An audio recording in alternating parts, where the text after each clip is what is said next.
I'm tracking the severe weather threat and the flooding threat over the next several hours. The very latest hour-by-hour forecast just ahead. The mayor's budget proposal calls for funding for police body cameras. Now, we talked with police about that plan. These are just some of the items stolen in a $1 million scheme. We'll tell you how it worked and how to protect yourself coming up. Tracking, alerting, protecting. WKYT News starts now with First Alert Weather. Good evening. More rounds of storms are moving through the bluegrass, and some of them could bring more heavy rain and strong winds. Those storms have already hit parts of eastern Kentucky. You're taking a look at video from Cave Run Marina near Moorhead. As you can see, that area got pounded by the rain. That's why we have declared a first alert severe weather day here at WKYT. We begin with Chief Meteorologist Chris Bailey. He's tracking the severe weather on this first alert, on the First Alert Defender. Yeah, Amber, that was a storm cluster that brought up to baseball-sized hail into southeastern Kentucky earlier. Now it's all about the storms moving into the Lexington metro, and a new severe thunderstorm warning is out for parts of the Frankfort area and southwest. With this clustering of storms, Anderson, Franklin, parts of Shelby and Spencer counties, that storm rolling its way to the northeast, as we talked about, between Interstate 64 and the Bluegrass Parkway. Large hail and high winds, the primary threat from this clustering of storms as it continues to make its way onto the northeast. Here's Anderson City, the Lawrenceburg area, not too far away. All of that will continue to work its way across 127, across the I-64 corridor as well. Downtown Frankfort, you've got about 5-10 minutes or so before the core of this storm begins to impact your area. That again continues to work its way between Lawrenceburg and Frankfort as of now. That's where the heaviest hail looks to be falling over the next half hour. Eventually, this will slam into Midway, where we already have a thunderstorm that is in progress. Another thunderstorm on the south side of Versailles. Broaden out the view to show you yet another thunderstorm that has popped up between Georgetown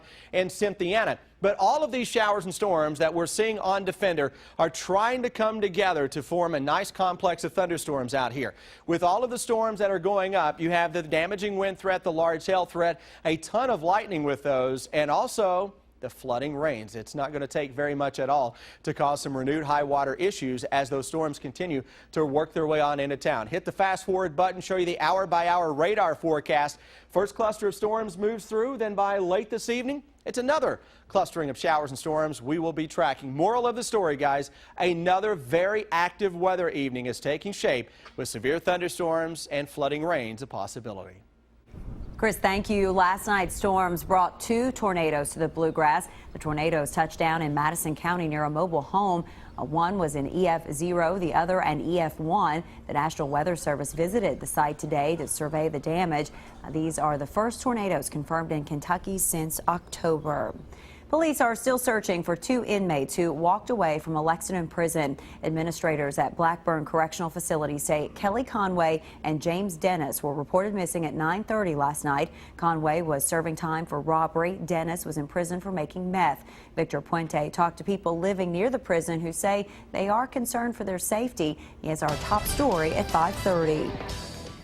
An inmate walking away from Blackburn Correctional Complex is nothing new. The people who live next to the prison say they're on constant alert. It's absolutely terrifying. It's scary. Just to know that all you can do is just walk right over and they're, 50 feet away from my house. This privacy fence is about all that separates Blackburn Correctional Complex and the neighborhood adjacent to it. I worry. Oh, yeah. It's always something to worry about, especially when it's been a prison. Some neighbors didn't want to have their face shown. We've done numerous reports on inmates walking away from the fenceless minimum security prison. In the latest case, police say prison workers noticed 2 men were missing during a head count Tuesday night. 46-year-old Kelly Conway has been in prison for a year for second-degree robbery. 36-year-old James Dennis has been in prison 4 years for flagrant non-support and meth charges. Neighbors say they're used to seeing the inmates wandering the property. They hope they don't wander too far. See them all the time. You could walk back there now and see them constantly. It is a possibility that they may be able to come into your home and having children and a wife and a family, but it's something that you kind of put in your back of your head. Kelly Conway would have been eligible for parole in January of 2018. James Dennis would have been eligible in November of this year. In Lexington, Victor Puente, WKYT. Dennis is from Henderson, Kentucky. Conway is from Des Moines, Iowa. Police say they aren't sure where the two are headed. One person is dead tonight following an eastern Kentucky crash. Our county-by-county coverage begins in Johnson County. Investigators say an SUV and a coal truck collided on Highway 23 this morning. The coroner says 65-year-old Danny Rice died in the crash. Right now, investigators are trying to figure out what caused the crash. They do think fog could have played a role. It was fairly foggy at the time of the call, and any time that you have that going on, of course, there can be difficulty in judging where you are. There can be difficulty in judging where other vehicles are. The coal truck driver was not injured in that wreck. In Whitley County, a man is in jail after he led police on a high-speed chase. State police say yesterday they went to a home on Highway 92 East after getting a drug complaint. During the investigation, a car pulled up in the driveway. When the driver realized police were at the home, he took off. Eventually, the driver slowed down and police arrested him. 39-year-old Robert Maddie is charged with manufacturing methamphetamine, fleeing or evading police, and several other traffic charges. And in Jessamine County, it's a way to show support for a fallen police officer. Nicholasville police officer Burke Rhodes died in a car crash while on duty last month, leaving behind a wife and 3 children. Tomorrow, friends of the family will hold a fundraiser at Brewers on South Main Street in Nicholasville. Organizers say this is a great way to honor Officer Rhodes and his family. He served the community. He protected those of us who live and work here every day, and we felt like it was the only way that we could help his family in order to have a benefit, raise money for them, and support him and his family like he did the community. Last month, members of the community held a fundraiser at Mama's Last Chance Saloon in Nicholasville, and the event raised thousands of dollars for Rhodes' family. It is a proposal that could bring more police officers and equipment to Lexington. Yesterday, Mayor Jim Gray announced a surplus in next year's budget. The mayor proposed part of that budget include hiring 10 new officers, buying new police cars, and body cameras. The city started using body cameras last year, and as WKYT's Sam Smith found out, officers say so far those cameras have been beneficial. It's a story that's new at 5:30. The police department was already using a $160,000 grant to test out different styles and brands of body cameras. Commander Greg Jones says they're in the early stages of a pilot program, and a small number of officers are wearing cameras now. They're making sure they work out the best way to go about this process. I think you have to look at different things such as the hardware, software, training, policy, maintenance, retrieval, storage, etc., that are all important considerations as we look to continue in this project and evaluate different systems. It's all about being prepared when funding is agreed upon. Mayor Jim Gray included in his budget proposal funding for police body cameras. I'm told that's a $600,000 commitment. Commander Jones says the cameras will benefit the department. I think it aids in a lot of things, mainly transparency, evidence, a whole myriad of things that it benefits in our ability to be better at what we do. And technology is advancing in all professions, and certainly it is in law enforcement. Again, the mayor's plan is just a proposal that'll need to be approved. In Lexington, Sam Smith, WKYT.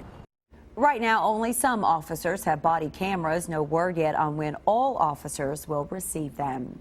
A hijacked PayPal account and some hijacked credit card numbers. And that's all cyber thieves need to pull off a theft of millions of dollars worth of high-end items.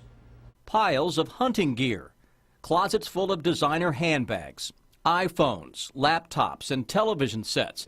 This is just a sampling of the items postal inspectors discovered after cracking an account takeover scam. eBay had discovered during a 3-month period there were more than 350 fraudulent transactions, resulting in an intended loss of over $1 million. There were multiple levels of victims in this scheme. The first layer of victims were the ones that had their legitimate PayPal accounts hijacked, and suspects would go in and add a secondary address. The second layer of victims simply had their credit card numbers stolen. Suspects would use the hijacked accounts and the stolen account numbers to order numerous high-end goods and luxury items, which they would have sent through the mail. By adding the secondary address, the suspects were able to make transactions without anyone noticing. All along, the primary PayPal account holder had no idea a secondary address had been added to the account. In this digital age, this type of fraud is on the rise. Postal inspectors say always protect yourself. Be aware of who you store your information with.